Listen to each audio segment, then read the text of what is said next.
and welcome back to the Burgh, presented by the Pod Hub Network.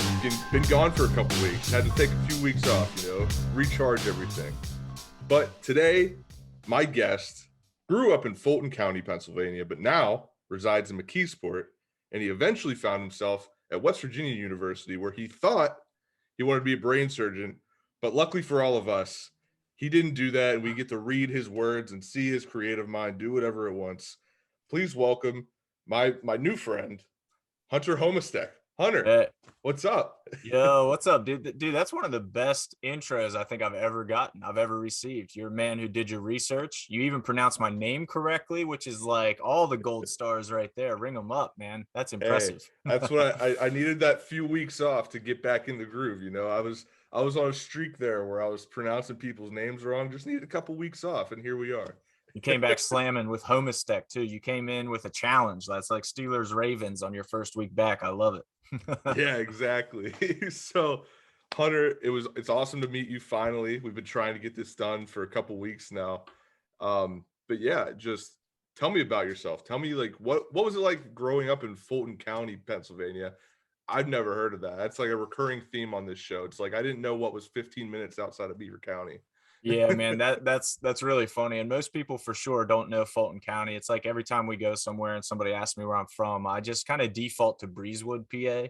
because Breezewood is this hub like right off the turnpike. If you're going, anywhere in PA, it's right in the center on the turnpike. Like most people at least know the Breezewood Turnpike Exchange. And I grew up about 20 minutes from that in McConnellsburg, Pennsylvania. So it was crazy, man. It's a little different than Pittsburgh, to say the least. Fulton County is famous for this. Fun real fact. There's more cows than people in Fulton County. So that's beautiful. Very rural, very farmy, obviously. Grew up in that realm, man, and there's definitely things about it that I love. I think it's funny how everything online is shifting to these little communities. You look at social media and it's all just little groups, little communities, things like that. It's funny because growing up in Fulton County, that's exactly how that felt. It was like the real life version of a social media group. Yeah. Everybody knew everybody. Your business was everybody's business, whether you wanted it to be or not. And everybody's your friend, but everybody can quickly become your enemy too, man. So it's like just an interesting place to grow up for sure. And I would not have traded that for anything. I think it's actually been super valuable for me to transition away from there into, a bigger city. Pittsburgh's not a big city by any means, but it's, enormous compared to Fulton County. So to kind of get both sides of the coin, man, I've been very fortunate, had a lot of cool experiences there. Yeah, it seems like you learned a lot of lessons socially early on in your life, which is great. I mean, not a lot of people get that experience. They go to the big city, Pittsburgh Right. in this case, but then they'll go there and it's like, oh, I'm so displaced. I don't know how to interact with people. And it's like having that small town mentality and like knowing everybody and being able to talk to everybody really helps you in a city atmosphere. It truly does, man. And I think it's also like given me, I won't say a greater appreciation, because there's a lot of people obviously who grow up and just bleed Pittsburgh from the city.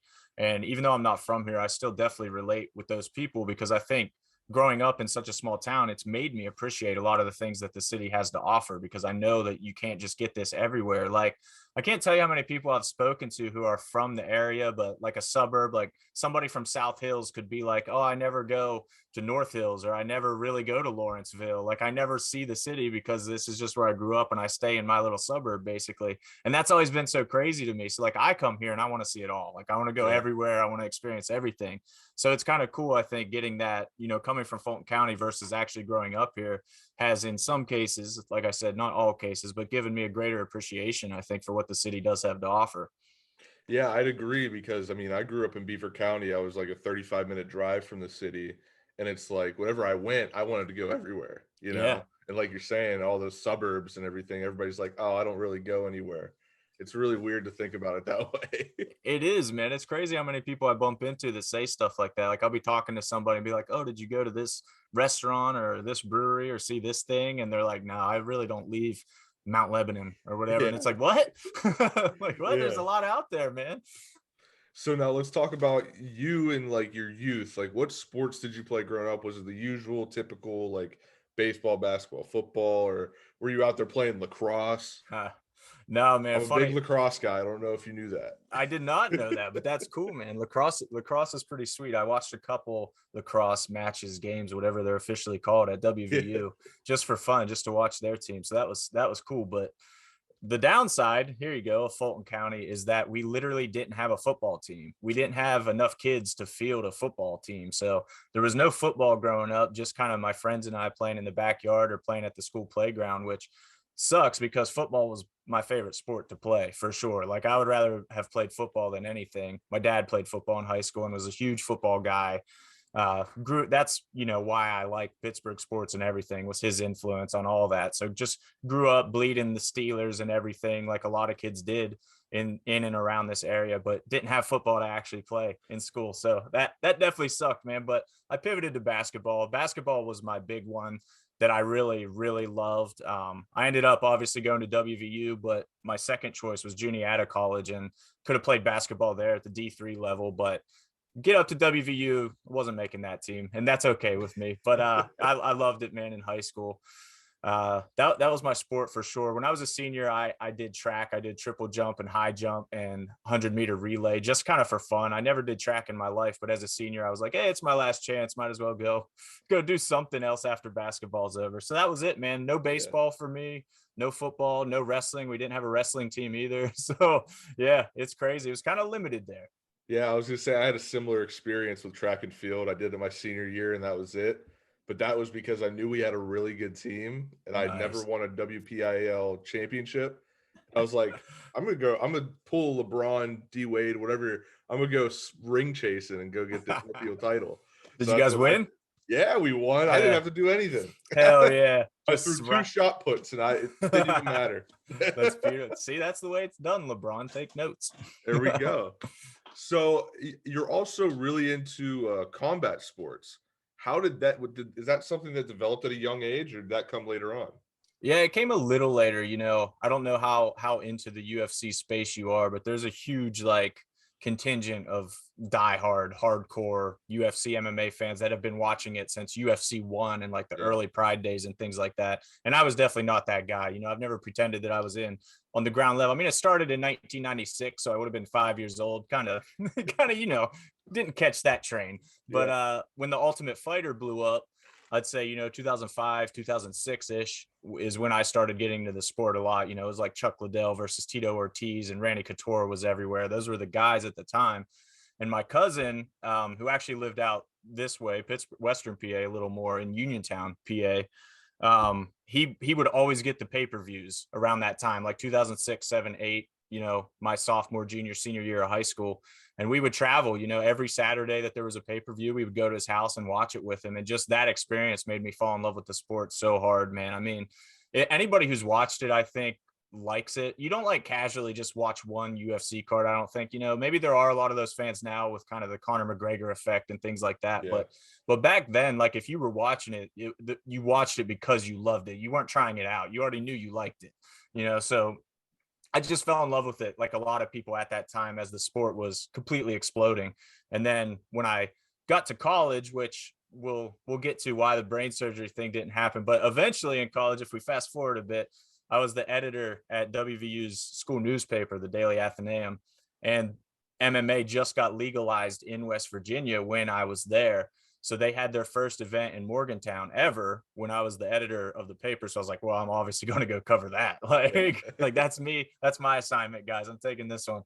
So I did that, man. And that was my first experience ever actually covering MMA. And from there, it just kind of spiraled. I started working for Bleacher Report when I was still in college. So I was covering MMA for Bleacher Report in college, and then was getting credentialed for UFC events and stuff as a college kid, which felt insane. And in retrospect, actually was insane. But at the Yeah. time, I was so naive at the time that I really didn't know better. Like it didn't feel huge or crazy to me. I was like, oh, this is just how it works. But it's not really how it works. So I was insanely fortunate for that experience. And I went on to work for MMA Fighting, which is a Vox Media, SB Nation branch, and then Flow Sports. And then that was it, man, for MMA. So yeah, I just, like a lot of people, I fell in love with the sport as it was blowing up, and just it aligned with my career path as well, and just worked out. Yeah, no, I'm intrigued. Like, what led to that mentality of Like you didn't even think about it. Like you're getting credentialed and you're like, yeah, I should be. But in Yeah. retrospect, you like looking back, you're like, I shouldn't have been. Like, what was that mindset back then that you were like, I belong here? Yeah, I think ignorance is bliss, man. At the time, I literally just didn't know better. I was just a cocky little asshole kid that was like, yeah, I work for Bleach Report. Of course you're gonna let me in.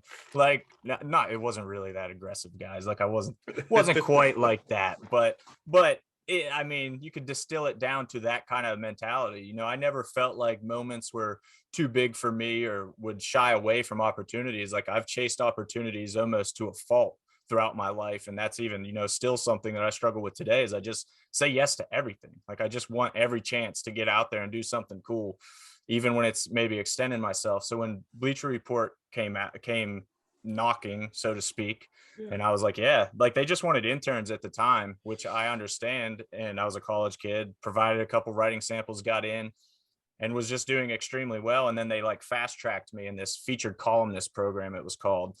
So then I got involved with like a little more higher up senior writers and things like that, and just slowly like became a part of their core team, just writing nonstop. I mean, that grind, I'm sure, Yeah. like how it's got to be, just content creation like crazy. So just worked my way up, and then once I was in that realm and getting credentialed, it really did feel normal. Like I understand that that's not as fast as it happens for most people, but it's all thanks to Bleacher Report. I mean, they're a huge, massive outlet. They're even bigger now than they were then, obviously, but even at the time they were one of the leaders in sports. So when they say they want to cover a UFC event, the UFC says, yeah, sure, come on in, because we know hundreds of thousands of people are going to see this. Yeah.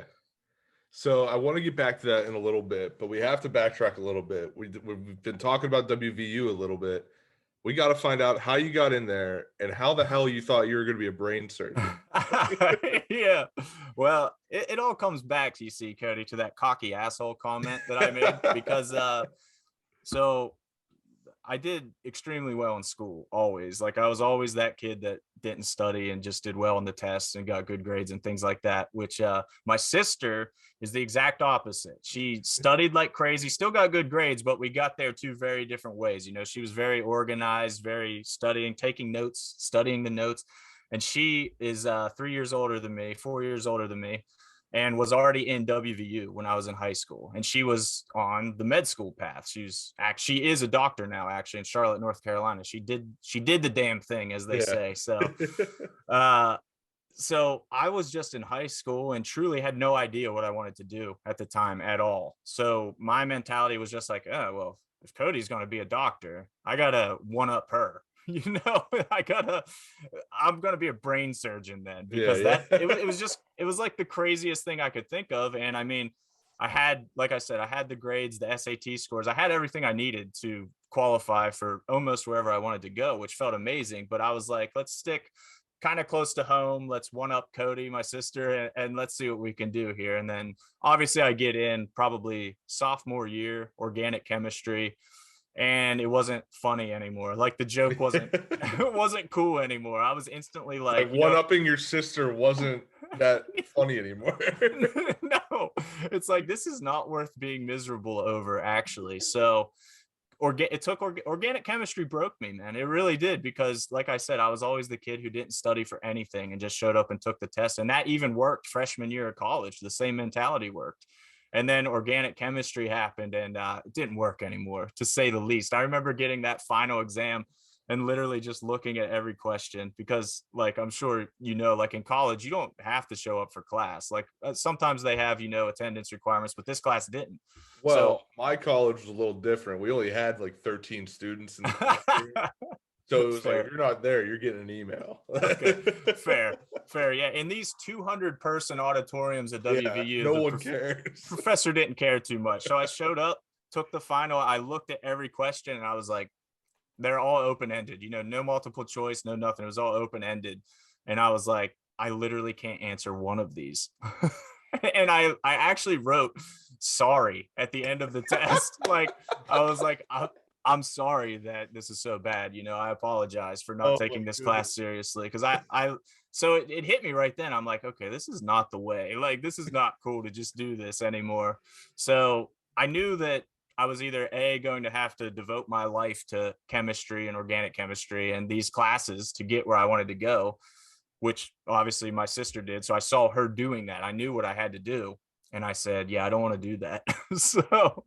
So around the same time, funny enough, one of my cousins knew a guy who had this heavy metal blog, CD reviews, and there he was looking for a writer as well. And I played music. I've played guitar since I was like 13 years old and was in a metal band like through high school and college. And I love heavy metal, like the heavier the better. So when it was like, oh, you could try writing CD reviews, just see if you like it or whatever. And I just freaking loved it, man. Like Yeah. writing, I always knew I liked writing and literature in general, just from high school. Like I took an AP English lit class that I completely loved. So I always knew that I enjoyed writing in general. And actually, my teacher for that AP class in high school told me when I told her I was going to WVU to be a brain surgeon, she said, Hunter, you're not going to be a brain surgeon. You're going to be a writer. And I said, oh, okay. And at the time, I didn't think much of it, but shout out Miss Henry. You were right. And then called that. So yeah, man, I started writing the CD reviews, and then I was like, how can I transition locally into doing this at WVU? Like, what can I do for college that is like this? And obviously thought of journalism, got into journalism school, started working for the school's newspaper, and everything just instantly made so much more sense to me. Like I was going to class because I enjoyed the classes. Like I genuinely enjoyed learning about journalism and kind of that strict old school reporter base. Like that's kind of what they teach you in the fundamentals, I guess you could say, of journalism in Yeah. college. Like it was really fun to just learn all that, and work at the paper obviously gave me so many amazing opportunities to cover music and sport, a little bit of MMA when it came and stuff like that. So without that, there's no doubt I wouldn't be able to have done what I did, because that was the foundation for literally everything that came next. Yeah, I mean, thinking about it, like thinking back to it on my own experience, I should have been similar to your experience where it's like, you had the teacher your senior year or whatever, you take your writing class, you're really good at it, and then they're like, you're going to be a writer. I probably could have, should have been a writer, but I hated writing. Like Hmm. I hate writing. I hate doing research papers. I hate looking up things. I'm Yeah. I just want to tell you what's on my mind type of person. Yeah. And yeah, it's like it's really weird to think about that. Like you don't think about it until you're already on your career path, right? Of where you came from and who told you from the beginning, like, hey, this is what you're gonna do. And then like 5 years down the line, you're like, wow, that person was right. Yeah. Yeah. She was prophetic, man. And I would say, like, kind of funny story, in ninth grade, she was the English teacher in ninth grade as well. And I had a crush on this random girl at our school, and we were reenacting this scene from something from Shakespeare, maybe something Yeah. like that.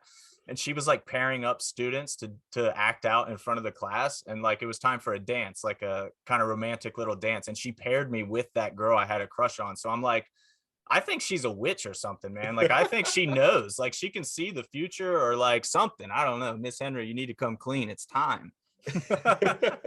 Say, hey, if you're a witch, it's cool. We don't like Salem was a long time ago, you I'm know? cool with it. No, man. We're She cool with it she now. We just need to know. yeah, yeah. And she's legitimately amazing. Like obviously I don't want people to get the wrong impression. Like Absolutely. she's a teacher that I've kept in touch with after graduating and gone out to dinner with and things of that nature. So she's just amazing, man, and fundamentally just correct with my whole career path. So kudos Yeah, on that. for me, it was Mrs. Bixler. I hated all my literature and writing classes. I hated them all until I took hers my senior year, and I was like, "This is actually fun." You know, Yeah. it's like it Yeah. just takes that one teacher to make it fun, and you have a whole new outlook on it all. No doubt, man. And that was huge at WVU as well, because the journalism school was actually fun. Like Yeah, there's teachers that I still keep in touch with, professors that I still keep in touch with from WVU, which is huge. And they've actually invited me back to speak to their class since then, which obviously that felt amazing to share like some real world experience and remember exactly how they felt sitting there and kind of just share what I've learned throughout the journey. So that was really cool, man. And just like you said, the fact that it was fun is what changed everything for me, because it's not something I'm proud of, man. But like I've said a few times, when it came time to, really study, really put in that hard research, I just bounced because things are always easy for me. And that for better or worse, that's kind of guided where I went, because I was like, I'm not going to do this thing that's hard when I can do all these things that are easy and fun for me. So that's just kind of how I've structured my life. And now, getting older, moving on, things like that. When I started my own website and company last year, last summer, obviously a lot of that had to change, but a lot of those bad habits have stuck around as well, man. So it's been a really fun grind and learning experience, to say the least. Yeah, so I'm glad you brought that up. I wanted to get into that now because it's like, you did the Bleacher Report thing. You to some people that's living the dream, Hmm. working for a kind of like a startup sports blog or whatever you want to call it, and now to see how big it is. And Hmm. like you've done all that and now you're on your own. You have your own website. You're still doing a little bit of freelance from what I saw. Yep. So this brings me to the article that you wrote that made me say I need to talk to this guy. Hmm. The real media versus pretend media argument. And you're the perfect person to talk to because, like you say, inside of it, you've done both. Yeah. So, like, what's that journey been like? If I remember correctly, I'm sorry I didn't I didn't refresh myself on the article before this interview, but I You're good. think you were like you said something along the lines of everything this is all fun. Like I love all this, but sometimes you love it too much that you whittle yourself like down to the core. Hmm. So just tell me, like, at what aspects of your life or in your career did you see that happening, and when has it been the healthiest? Like, when has it been the worst, and when have you been at your healthiest? I guess Yeah. just mentally. Yeah, well, for sure the worst was, right before I quit at DK Pittsburgh Sports and started my own thing. Like I mean, that's why I quit. It got to a point where it was clearly unhealthy for my life. And it's like you watch The Last Dance, the Michael Jordan Bulls thing, and Yeah, like yeah, you hear the way Michael Jordan talks and all these stories about him. Same could be said for Tiger Woods or anybody that's great at anything. The way they devote their life entirely to it, and that's sacrificing relationships, that's sacrificing anything that doesn't move you closer to the goal of being the best at that is unacceptable. And it got to a point where I was kind of living that way, but for Pittsburgh sports journalism. yeah, yeah, And I was like, I'm not an NBA champion if I do well at this. I'm not the best golfer in the world. I'm just another guy in Pittsburgh talking about the Steelers, maybe doing it better than most people or better than most people. But my ceiling there was still a very low ceiling. Like, no matter how good I got, I was like, it's still not that cool. Like, you look at the guys that are at the top, and this isn't shade to them because they do love what they do, and that's why they do it. But I looked at the guys at the top and I'm like, okay, if I get to that level, I still want to go higher than that. And then it yeah, caps off on you eventually. And it's still just Pittsburgh, it's Pittsburgh sports, which I grew up loving, which also made it kind of absurd that I was like sacrificing myself for this thing that I should be loving completely, that I always yeah, have loved my whole life. And now it's making me start to resent it. Like, that didn't make any sense in my mind. So, I mean, the time crunch is one thing. Like, I have, as much as I've said, like I was never the studier or thing like that, I was very much with writing and journalism and things like that, a grinder with content creation, because I love doing it. Like, I love yeah. writing. So 3, 4, 5 articles a day sometimes is not a problem. Like, I'll gladly do that because it's awesome to me. You're a better And man then than me. One a yeah, man. day. Yeah. Well, that's like you said, you Sometimes hate. one a week. Yeah, yeah, man. Like you said, you hate writing this. So there's that aspect of it. But Exactly. at the time, like at DK Pittsburgh Sports, I was also running all their social media, helping with marketing and sales campaigns and things like that, networking, trying to get sponsors for the site, things like that. So there was a lot on kind of the digital marketing side of things as well that went into that job, while I was also the full-time Pitt reporter and a part-time Steelers reporter as part of my duties, and also covering the Pirates Yeah. as needed, like traveling on the road and everything, covering the Pirates. And man, the grind, like I said, it's not that I couldn't do it anymore, because I absolutely could still be doing that today, but it got to a point where I was like, this is sacrificing so much for so little that this just does not make sense anymore to me. So it was a judgment call on my part, man, about getting out while I still had my mental health somewhat intact. Yeah. It definitely took some hits along the way, man. But yeah, dude, that's pretty much it. It got to the point where I was like, I could do this for this guy and help build his brand, or I could start my own brand and do it for myself and do it in a way that is much healthier for me. So it was an easy Exactly. decision. Yeah. I had a similar experience with this podcast, you know, and I just want to touch on what you said first before I throw my story out there if anybody cares. But I care. it's like you know, DK, he started his own thing, and then he has brought people on to help him, and it's gotten to where it's at, and it's bigger than what some people would think it would be, but knowing and talking to DK before, he knows how big it can be in his mind. And it's like you said, you were doing all this stuff, and it's like I'm sure he appreciated all of it. But like you said, when it comes down to it, it's like, am I really doing this for me? Yeah. And Yep. I had a similar experience with a friend of mine, Evan Schindler, whenever he was doing Jagoff Sports.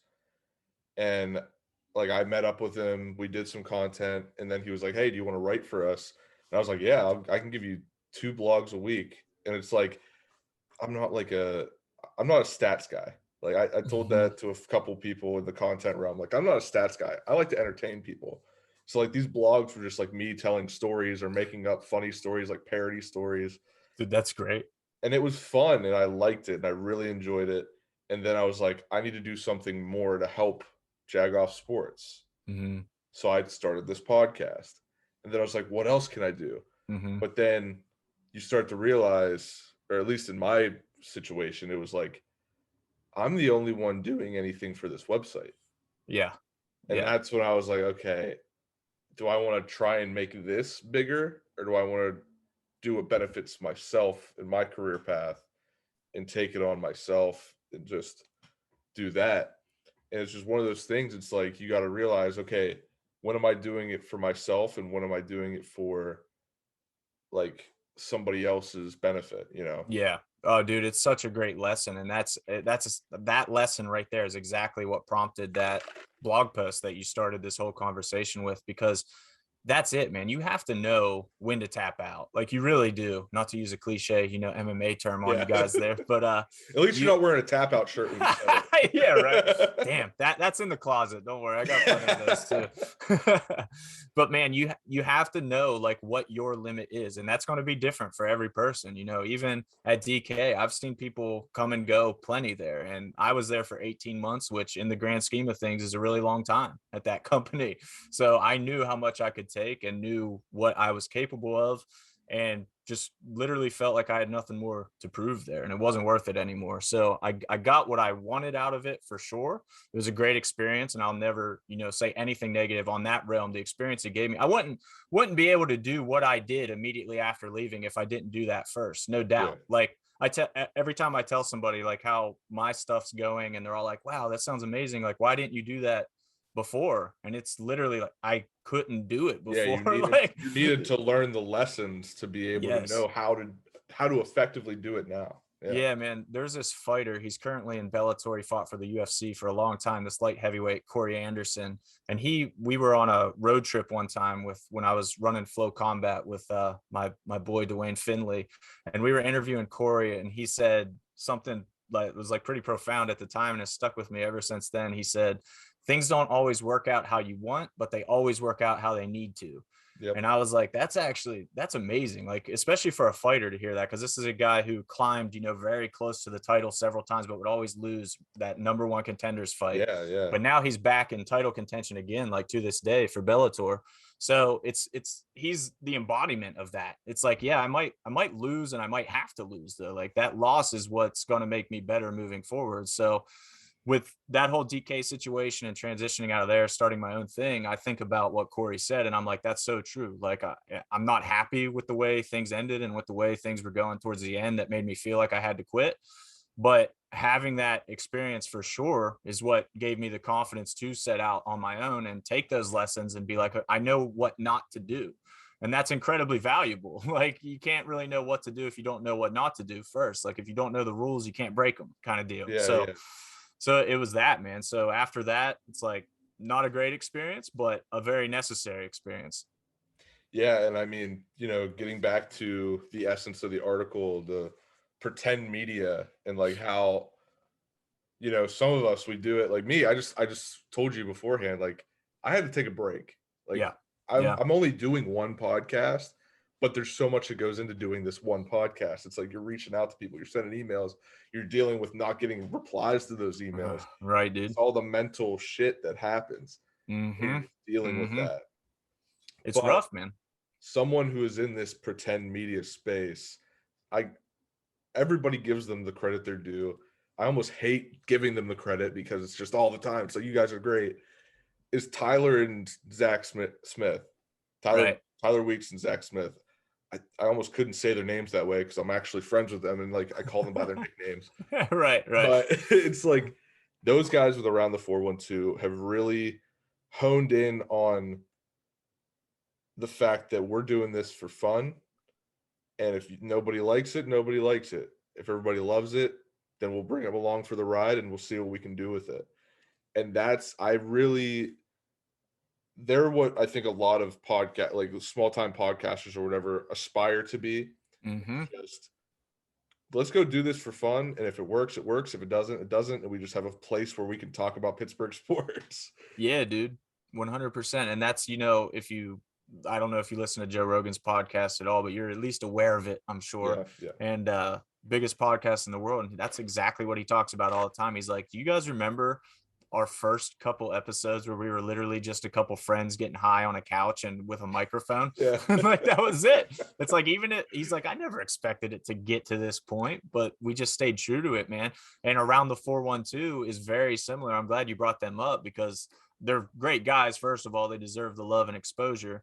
But second of all, they really are an example of what I think is the right way to do things, in that you're not sacrificing every part of yourself for this thing, but you're allowing the parts of you that are, emotionally invested in the sports and proud of the sports and excited about the sports for negative or positive reasons. Like, they'll rip the teams whenever they're bad as well. Yeah. But they're letting it go in such a way that it's fun for them to talk about it versus, oh, I have to analyze every aspect of this game for our readers. It's not like that. Like, and that's not what sports are all about. So that's why I think that real versus pretend media debate is so silly, man, because the real media is actually faker than pretend media. Like you literally have to suppress so much of yourself to cover the sport that it's not the truth at all, man. And that flies right in the face of journalism. So that's a huge, this is a philosophical journalism debate for sure, Oh, because absolutely.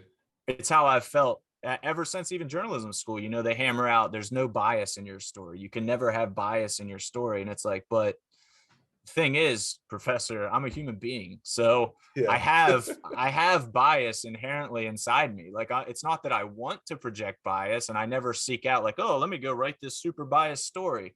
But it's like, whenever I write about literally anything, if I'm writing about it in a true way, it's going to reflect my bias. That is me, because it's me writing it. So if I'm writing honestly, it's going to be biased. Like, there's no way to cut it out, because that's what I am. So they're like, Around the 412 is like the podcast version, I think, of that ethos, where it's like, we are who we are, and that's it. And that's the truest podcast you could get. So I love that for them, man. And there's obviously, other people doing similar things, and kudos to them, because that's the way to do it. The sad part of it is, you do things the traditional way, the real media way.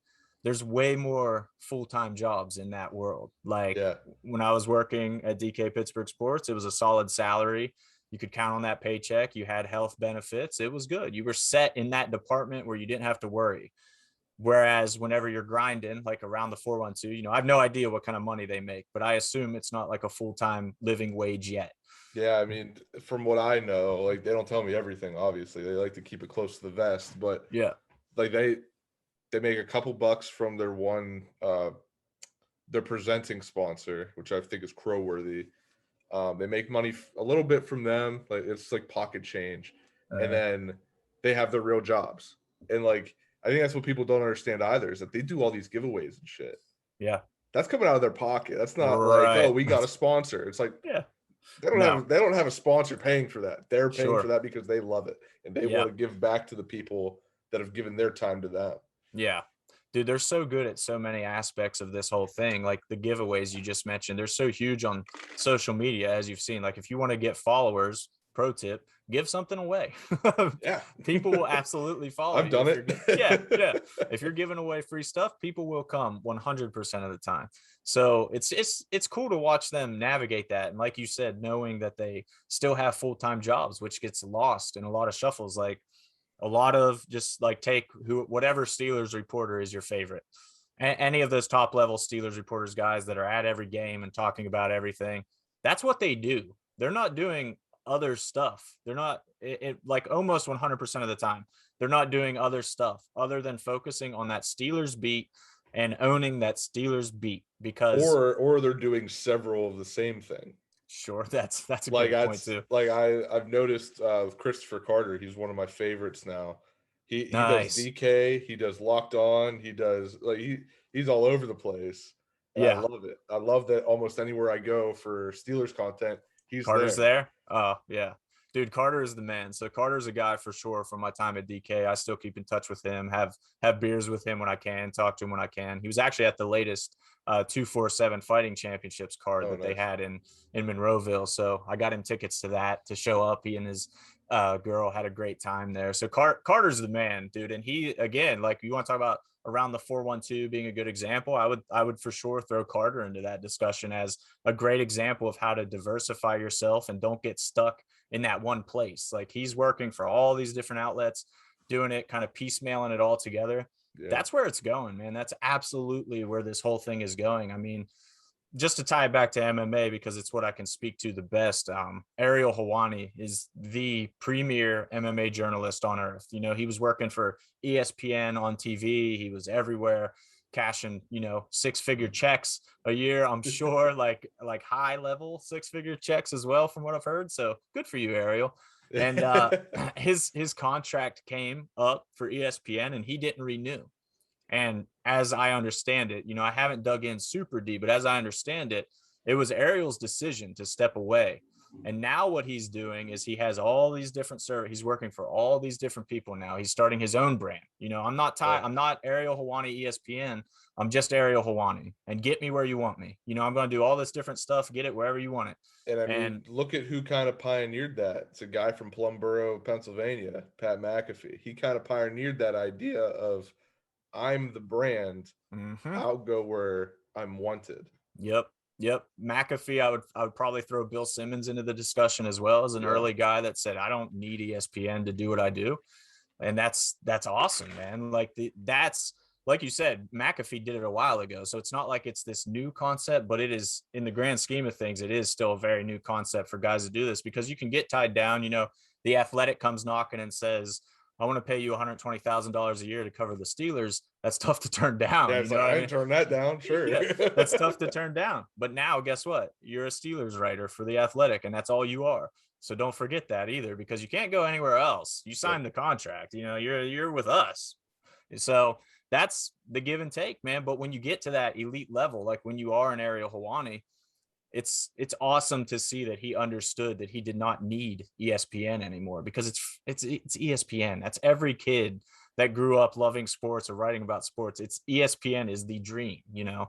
He had kind of that dream kid pie in the sky job and said, I can actually do more by untethering myself.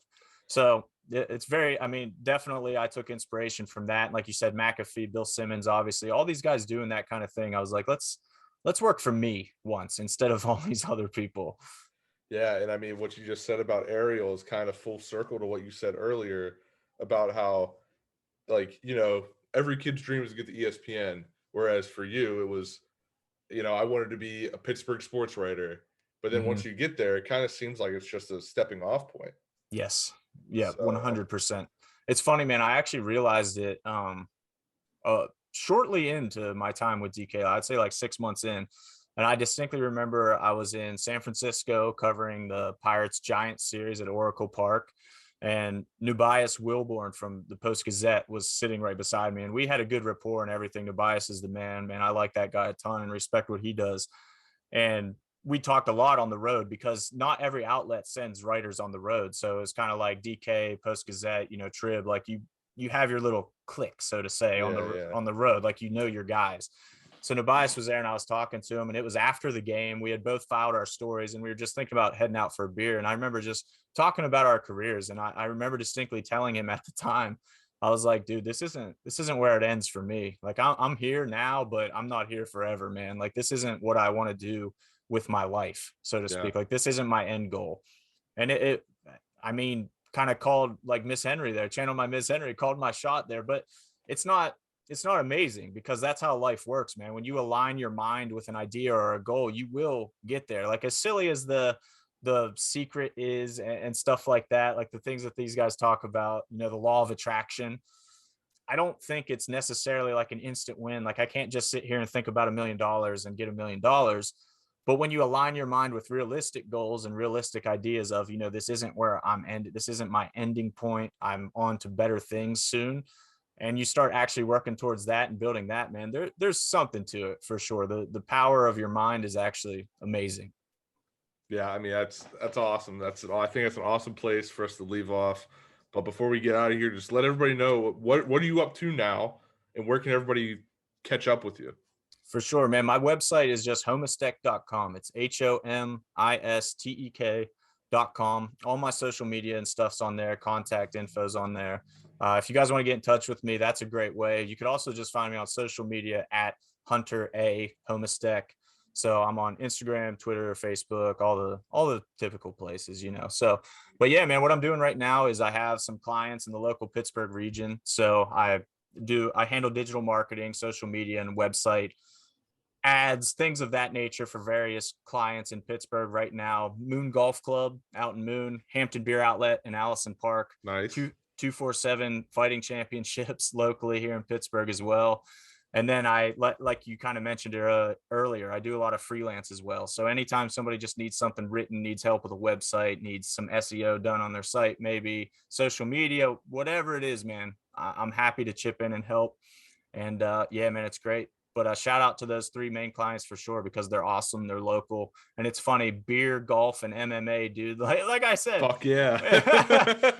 when you align your mind to something, man, you can make it happen. Like, exactly. Yeah.